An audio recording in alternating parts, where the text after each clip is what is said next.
Esse gatinho, que se chama Manekineko, é um gatinho japonês, é mascote. Ele mexe o bracinho sempre que está na luz. E por isso devemos deixá-lo sempre na claridade, porque ele, com o braço em movimento, ele puxa para a nossa casa toda a prosperidade, toda a felicidade, todas as coisas boas que existem. Meu nome é Maria Tereza Menezes Muniz de Souza. Eu sou professora de português e advogada. Trabalhei na área civil e na área trabalhista. Mas hoje estou aposentada e nenhuma das profissões eu exerço mais. Fala da parte Também casada, dos genros, das noras, dos filhos. Fui casada há 20 anos e fiquei viúva com 6 filhos. A mais velha tinha 17 anos e a caçula 3 anos. Esses 6 filhos foram educados por mim e eu tinha um objetivo, que eles tirassem um curso superior. Quantos anos eu teria se eu não soubesse quantos anos eu tenho? Eu acho que 50. Por quê? Porque com 50 anos, eu acho que a pessoa está no auge do seu desenvolvimento intelectual e cultural. Ótimo. Enfim, eu acho que seria uma idade muito nobre, muito agradável. Eu nasci no interior do Rio Grande do Sul, num lugarejo de colonização alemã chamado Santo Ângelo, que nós, de brincadeira, sempre chamamos de Los Angeles, porque achávamos que Santo Ângelo não queria dizer nada. E como Los Angeles é mundialmente conhecido, nós sempre dizíamos isso. Eu nasci nesse lugar, num dia muito frio de agosto, no dia 29 de agosto de 1927. Então, eu morei em Santo Ângelo por 1 ano e meio, quando meu pai resolveu tentar a vida em outro lugar. E nós, então, fomos para Santiago do Boqueirão, no interior do Rio Grande do Sul também. Lá eu fiquei morando até os 5 anos de idade, quando, então, o meu pai conseguiu uma colocação no recém-fundado Instituto de Previdência do Estado. E ele era guarda-livros. Então, nós fomos para Porto Alegre. Interessante que essa viagem a Porto Alegre teve algo muito pitoresco e inesquecível para mim. Nós atravessamos um pequeno rio dentro de um barco. Antigamente, a viagem ia até certo ponto de trem e depois num barco. E nós atravessamos e eu achava que aquilo era um navio. E dizia, eu já viajei de navio. Eu dizia para toda a gente, não era um pequeno barco.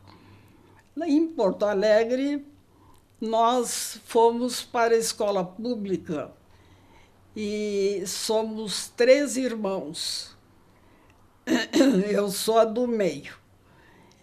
E nessa escola pública, Bum eu vazando. eu tirei... Vai dessa escola pública de novo. E dessa escola pública?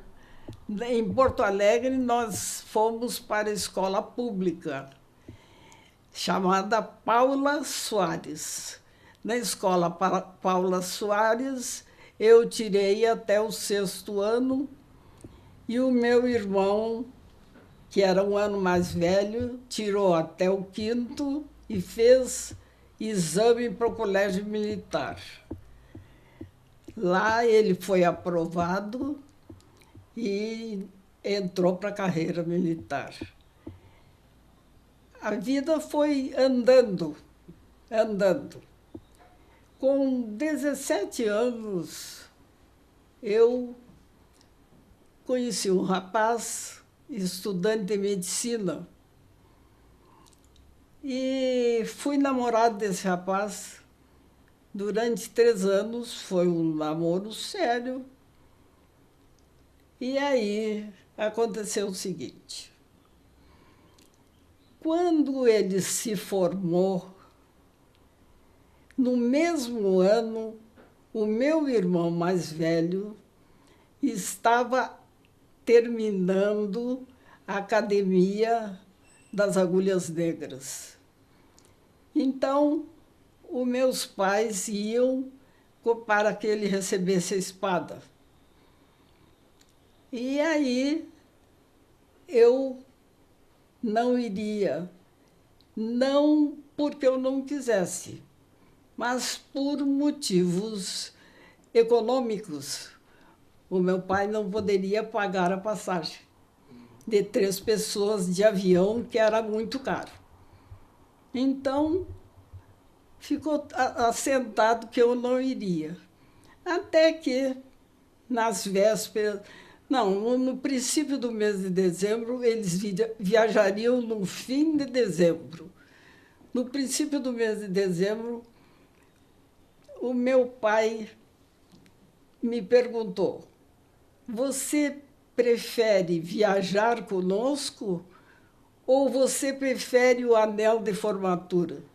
Eu acabava de me formar na escola normal. E eu disse: eu prefiro o anel de formatura. Então, ele mandou fazer o anel na joalheria. E quando foi buscar esse anel, há uma coisa muito interessante da minha história. Porque Porto Alegre é cheio de acampamentos de ciganos. E havia uma cigana na porta da joalheria, e essa cigana disse a ele: você colocando 50 mil réis na minha mão, eu lhe digo passado, presente e futuro. E o meu pai respondeu a ela: eu não acredito em adivinhação. E ela ficou insistindo, mas ele disse: não quero saber disso. Muito bem. Enquanto o pessoal, o joalheiro, embrulhava o anel, que era meu e tal, e entregava para o meu pai, essa cigana ficou parada na porta. E quando meu pai passou, ela perguntou a ele: dê aqui a sua mão, que eu vou lhe dizer alguma coisa. E ela disse... E o meu pai respondeu: eu não acredito, eu não quero saber. Ela disse: não precisa me pagar nada, é só abrir a mão. E eu vou lhe dizer uma coisa que vai mudar até o destino da sua filha. Aí ele parou. Quando ele parou, para ouvir o que a mulher ia dizer, ela disse assim: você não quer levar a sua filha porque você não tem dinheiro para mantê-la. Porém, se você abrir uma gaveta que você tem em casa, cheia de papéis antigos, você vai encontrar 2 apólices com um valor que vai dar para você levar a sua filha. Ele ficou meio assim, sem saber o que dizer. Finalmente, ele deu os 50 mil réis para a mulher e foi em casa. Chegou em casa, perguntou à minha mãe: você se lembra de alguma apólice de seguro que eu tenha? A minha mãe disse: não, eu não me lembro. Ele contou a história. Ela, então, foi procurar na tal gaveta de papéis. E lá encontrou 2 apólices, efetivamente, de seguro que lhe dava a facilidade de eu poder acompanhá-los.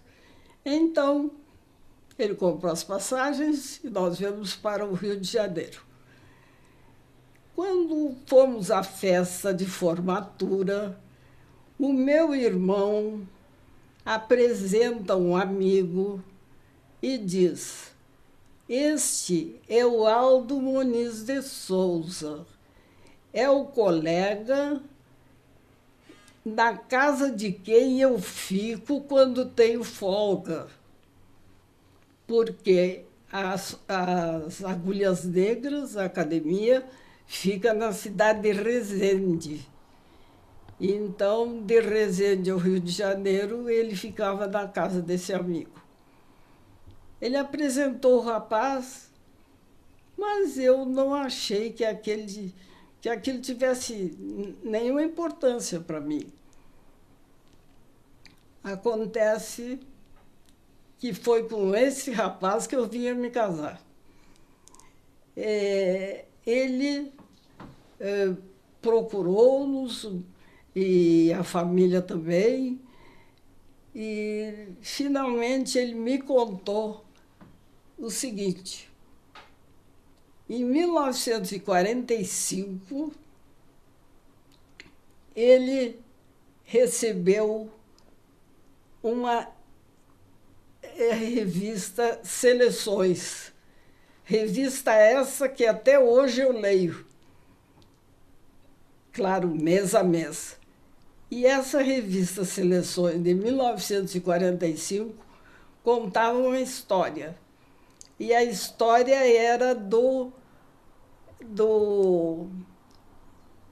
escritor irlandês Mark Twain.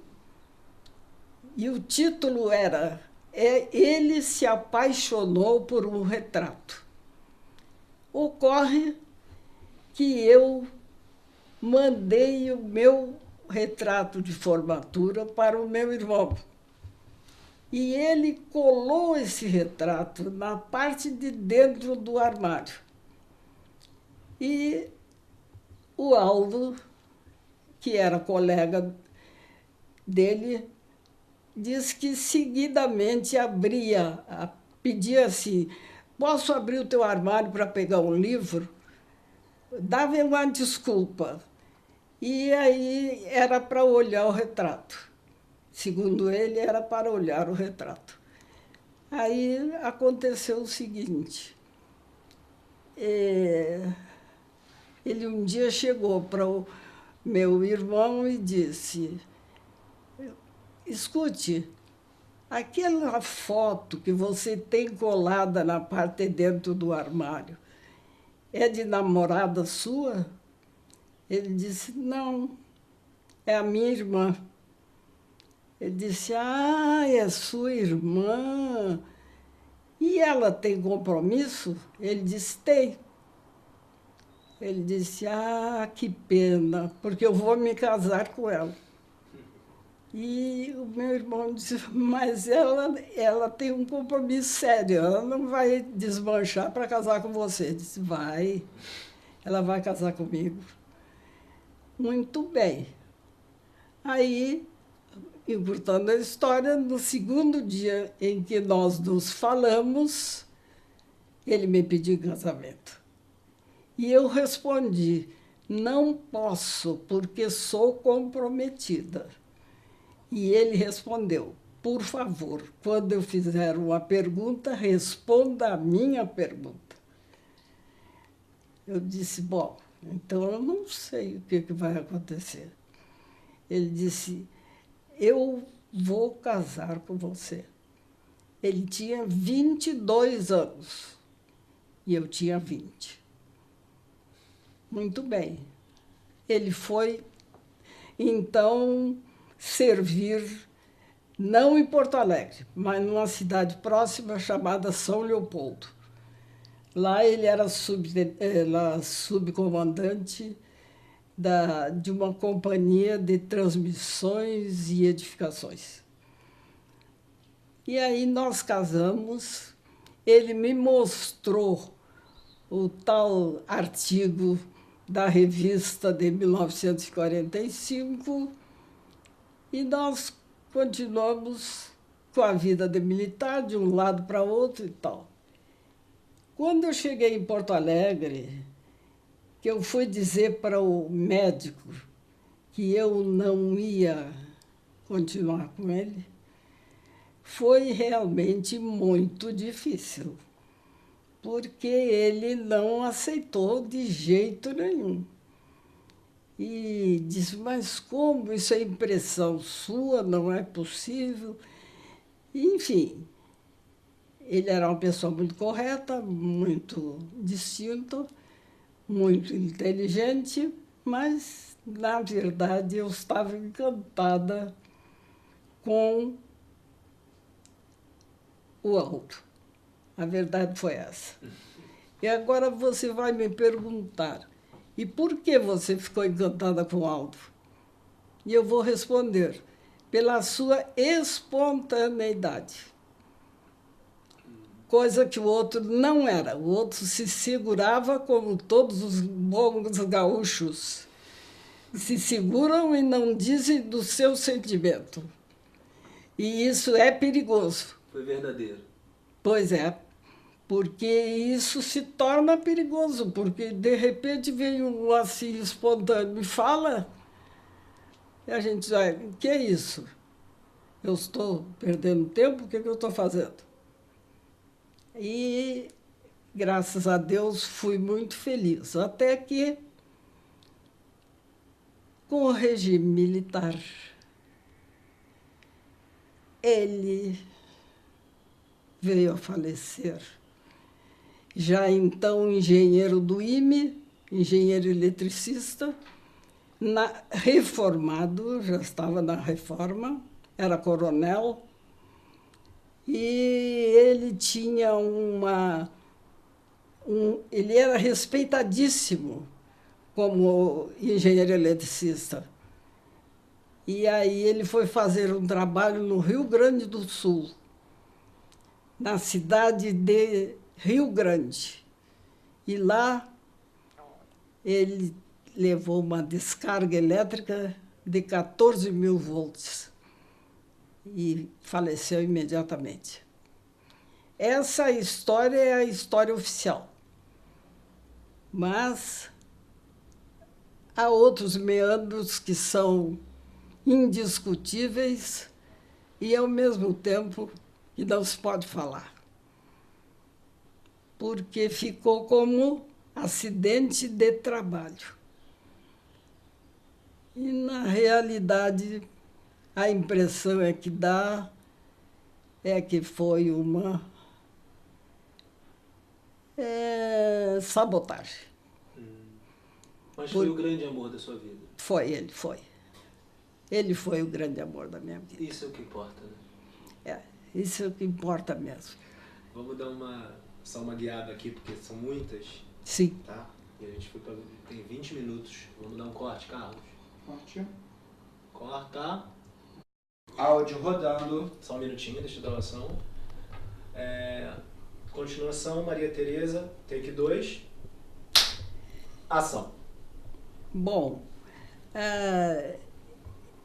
durante esse tempo em que eu estive casada, que foram 20 anos, eu pratiquei a religião católica, porque o meu marido era essencialmente católico, romano, congregado mariano, foi educado em colégio católico e achava que essa era a grande religião, a grande filosofia de vida eram os princípios da Igreja Católica. Eu tenho uma parte da minha família que é espírita e jamais alguém tentou me levar para esse lado. Desculpa, volta de novo. Eu tenho uma parte da minha família que era espírita. É. Vai. Eu tenho uma parte da minha família que era espírita e jamais eles tentaram que eu participasse de reuniões espíritas. Porém, a minha filha mais velha, com 4 anos, adquiriu uma moléstia incurável, que era uma degenerescência do rim e se chamava nefrose. Esta moléstia nos fez sofrer e chorar muito, porque batemos seca e meca atrás de cura para ela e não havia. Então, o meu padrinho, que era o chefe de uma casa espírita, eu recorri a ele. E os seus mentores disseram o seguinte: os médicos estão errados, a medicação está errada. Porém, nós nada podemos fazer se um dos pais não ficar acordado. Ambos estão dormindo. Foi essa a mensagem. Então, eu pedi ao meu marido se eu poderia tratar a nossa filha. Ele disse que não. Disse, não, eu não acredito nessas coisas, eu não quero. Eu chorei e tal, mas achei que a nossa desunião ia agravar o problema da nossa filha. Então, no dia seguinte, ele, voltando do quartel, disse: vamos até a igreja daqui do bairro e vamos perguntar ao bispo, ao vigário da igreja, o que fazer. Aí chegamos lá. Entramos, o vigário olhou para nós e disse: o que vieram fazer? Ele explicou tudo. O vigário ficou olhando para nós sem saber o que dizer. E acabou dizendo o seguinte: ora, quantos filhos vocês têm? Nós dissemos: 3. Pois então, vai uma embora e ficam 2. Eu quase caí da cadeira. E o meu marido ficou de tal forma surpreso com aquela resposta absolutamente fora de ética, que levantou-se, botou o cap na cabeça e disse: vamos embora. Aí fomos. Quando nós chegamos em casa, ele disse: você pode tratar a menina pelo espiritismo. Então, a minha filha foi tratada pelo espiritismo. Só ele me pediu uma coisa: só não quero que ela participe, que ela compareça a nenhuma reunião espírita. Eu digo: está bem. Aí, quando foi a primeira receita que veio para ela, veio o seguinte: essa criança tem um foco no intestino, porém é um foco mutável. Ele anda, de modo que é preciso reunir num ponto só para poder ser extirpado. Nesse caso, essa criança vai tomar 60 chás de malva. Ora, Nós sabemos que a malva é um anti-infeccioso por excelência. É uma erva. Todas as noites eu dava uma xícara de chá de malva para ela. Ao cabo de 60 dias, no dia 1º de maio, ela acordou dizendo: eu estou com muita dor de barriga. Eu pensei, é alguma coisa que ela comeu e tal, ela tinha uma dieta rigorosa, mas eu achei que tinha sido alguma coisa que fez mal. Não.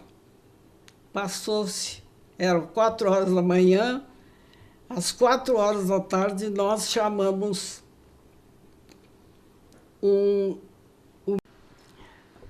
o médico assistente chegou, examinou e disse: o caso é cirúrgico e eu estou muito assustado porque todas as anestesias são exoneradas pelo rim e o rim dela não funciona. Mas o caso é muito grave e imediatamente tem que ser chamado o cirurgião. Então, ele deu uma lista de 5 cirurgiões e disse: na mão de qualquer um desses, eu colocaria um dos meus filhos.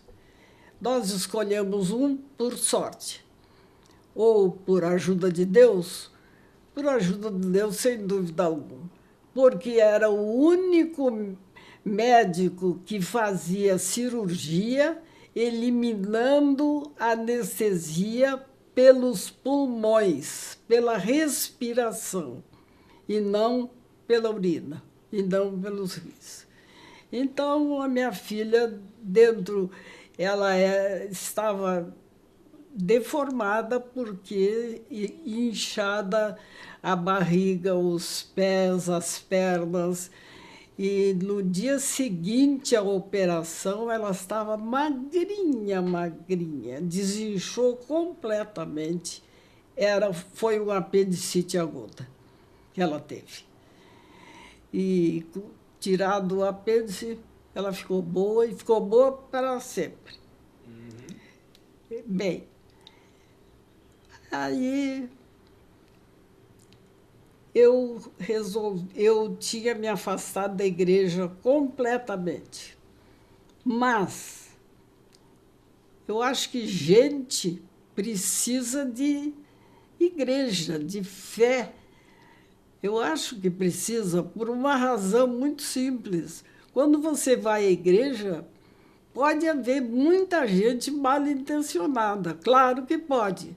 Porém, as igrejas são cuidadas por espíritos protetores. E nada vai lhe acontecer se você for com o coração aberto, cheio de paz. Então, eu sentia falta de ir à igreja.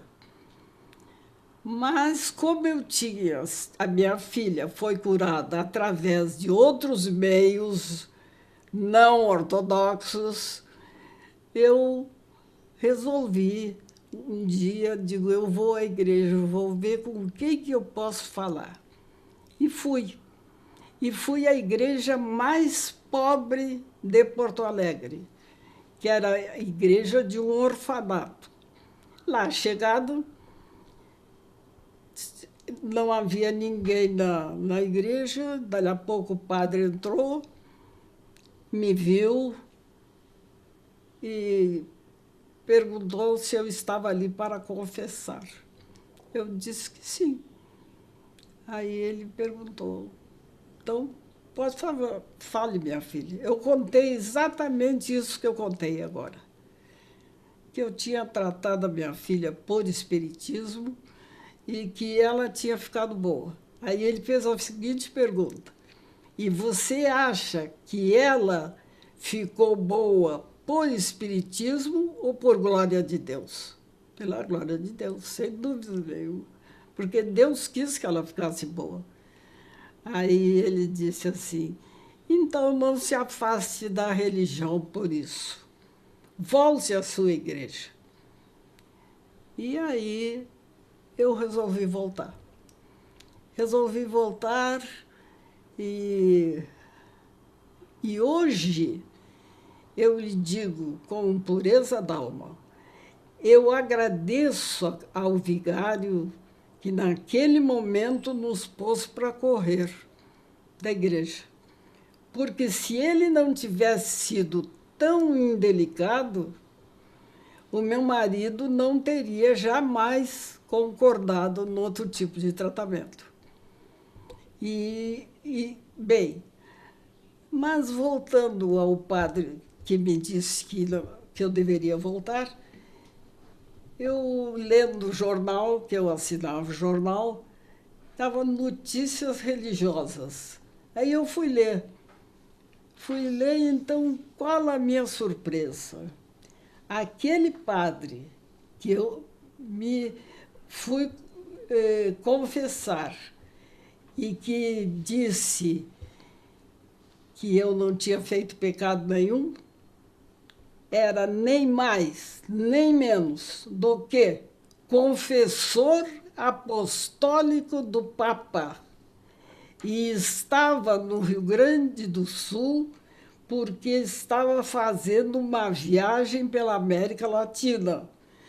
E disse, eu não quero ficar hospedado em lugar fino, eu quero me hospedar na igreja mais pobre que tiver.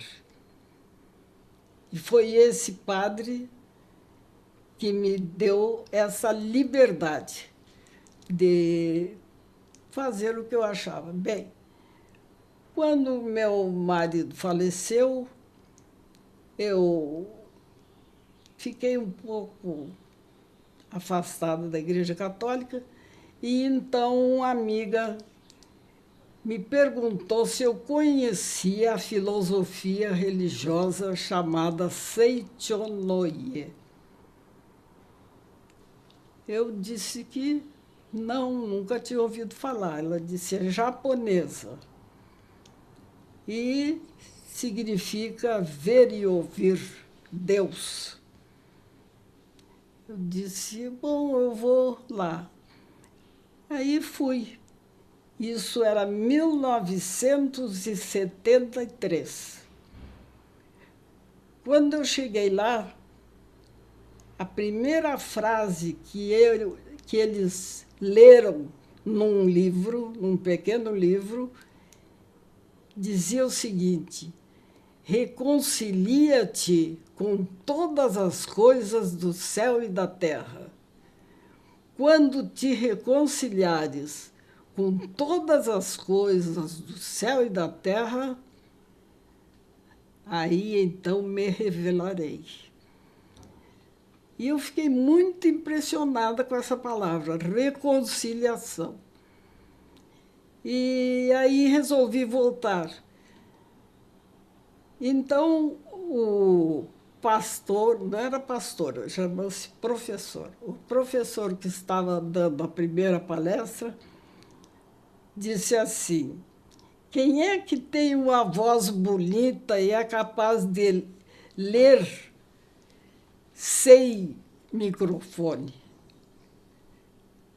Aí aconteceu uma coisa mais absurda, eu levantei o braço e ele disse assim, ah, a senhora tem uma voz bonita, então venha cá, venha ler.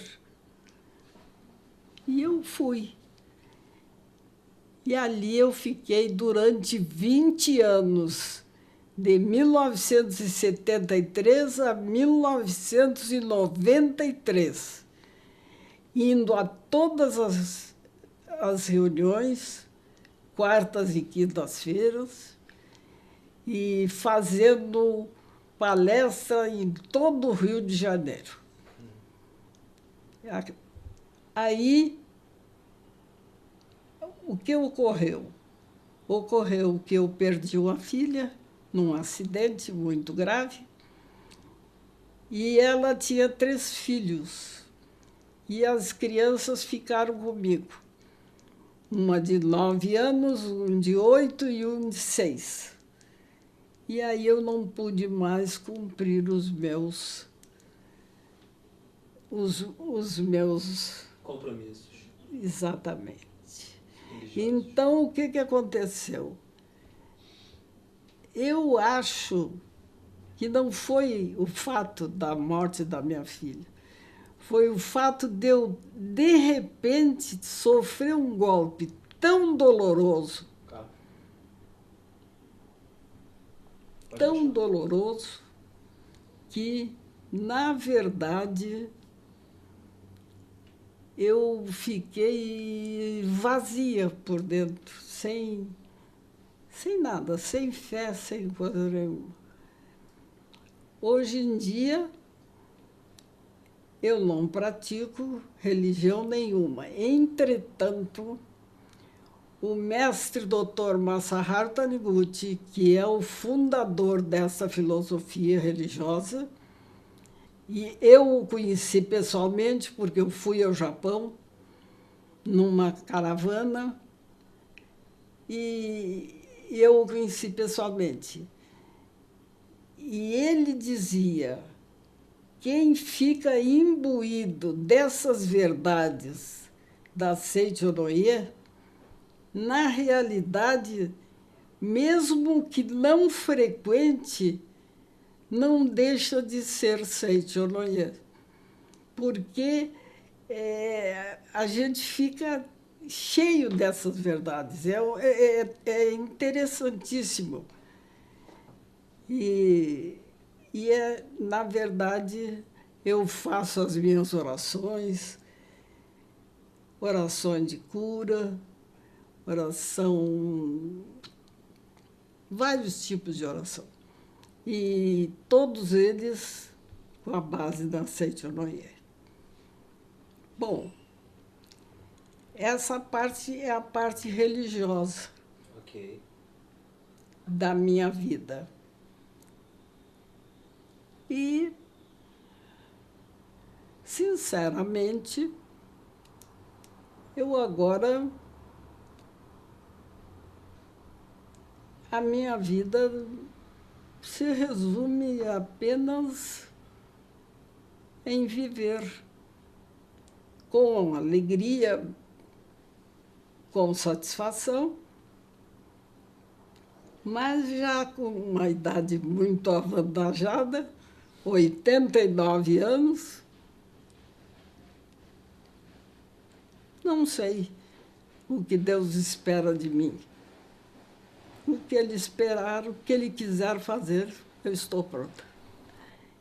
Todos os casais de namorados têm uma música própria sua, que encanta, que, enfim, emociona.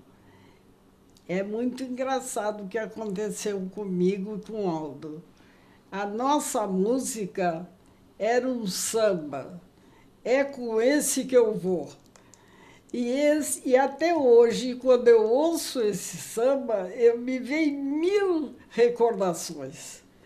Porque não tem nada de muito difícil, não tem nada... É uma música simples, porém é a nossa música. É com esse que eu vou. Eu acho isso muito engraçado, porque eu não conheço ninguém cuja música de namoro seja tão bagunçada como essa. E eu adoro. Agora, a música que se eu tivesse essa capacidade, eu escreveria, seria, sem dúvida, A Noite do Meu Bem. A Noite do Meu Bem é uma música que me toca profundamente. Assim, o que eu gostaria para mudar o mundo, uma das coisas seria, sem dúvida nenhuma, que houvesse mais alegria. Portanto, que houvesse um maior número, vamos dizer, de humoristas. É incrível, mas é exatamente isso que eu acho. Eu acho que precisa mais risada no mundo. Eu acho que precisa que nós tenhamos mais vontade de rir. Sei que o que é principal atualmente se diz educação, sem dúvida nenhuma, educação. Porém, uma educação com muita alegria, com muita risada, porque eu sou uma pessoa movida a risadas. Eu acho que é fundamental. E é tão fácil rir. É tão fácil. E tão bom. E tão bom. Por exemplo, se eu perguntar para alguém, você conhece o carro Doblô? E a pessoa me responde, sim, por quê? Porque eu gostaria de comprar um carro Doblô. E por que você não compra? Porque dobrou de preço. E não custa nada fazer uma brincadeira assim. E é tão fácil, porque eu acredito que Deus existe. Porque o progresso da ciência, das artes... Prefiro você falar que Deus acredita na humanidade. Sim, Vai. Deus... Não, do início. Por que eu acredito que Deus... Vai. Eu acho que Deus acredita na humanidade porque ainda nascem crianças. E essas crianças são crianças que já nascem tão adiantadas, tão ligadas nas coisas, que terão, sem dúvida alguma, um mundo muito melhor que elas poderão desfrutar. Isso eu penso com toda a força da minha fé, da minha crença e da minha vontade que se realize. Passear é muito bom, né? Eu adoro. Muito bom. Passear, conversar com pessoas. Eu adoro conversar. Conhecer pessoas e conversar com elas. E isso é tão inerente à minha pessoa que eu estava lendo ontem um artigo do jornal e que dizia que, na verdade, há uma empatia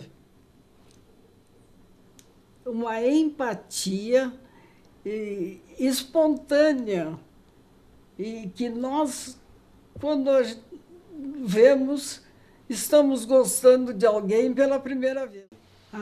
O que eu estou mais agradecida nessa vida é pela saúde minha e dos meus filhos e pelos anos de felicidade que eu tive com meu marido, que foram 20 anos muito bem vividos. E a minha família se constitui de 6 filhos, 19 netos e 10 bisnetos. 6 filhos, 19 netos e 10 bisnetos. A importância dessa família é muito grande, ela é incomensurável, porque eu nunca estou sozinha, eu estou sempre acompanhada. Sempre tenho um filho, um neto, que me acompanha, que me leva para cá e para lá, e, enfim, que preenche a minha vida com coisas boas, com histórias engraçadas, com novidades. Então, eu não tenho nada para me queixar da vida. Nada. E isso eu acho uma coisa muito boa, porque não levarei para o outro lado nenhum excesso de carga das costas. Irei tão livre quanto estou aqui. Feliz, muito feliz. Eu não quero ser convencida, mas eu me sinto vitoriosa, sim. Por quê? Porque eu consegui alguns objetivos da minha vida e os outros que ficaram para outra encarnação, né? Eu pretendo realizá-los mais tarde, mais tarde. Agora, o que eu mais agradeço a Deus realmente é a minha lucidez mental. Os mais novos. Eu não quero me atrever a dar um conselho. Entretanto, aqui vai uma sugestão para os meus filhos e netos. Sejam felizes com aquilo que têm e não desejem o que não têm. Porque quando nós somos felizes com o que temos, a nossa felicidade aumenta, o nosso organismo se enche de saúde, enfim, nós nos tornamos uma pessoa agradável aos olhos dos outros. Coisa linda, parabéns. Calma aí, continua rodando. É cair no chão, é com esse que eu vou desabafar da multidão. Se ninguém se animar, eu vou quebrar meu tamborim. E se a turma gostar, vai ser pra mim. Quero ver no ronca-ronca da cuíca gente pobre, gente rica, deputado, senador. Eu quero ver cabrocha boa do piano da patroa batucando. É com esse que eu vou.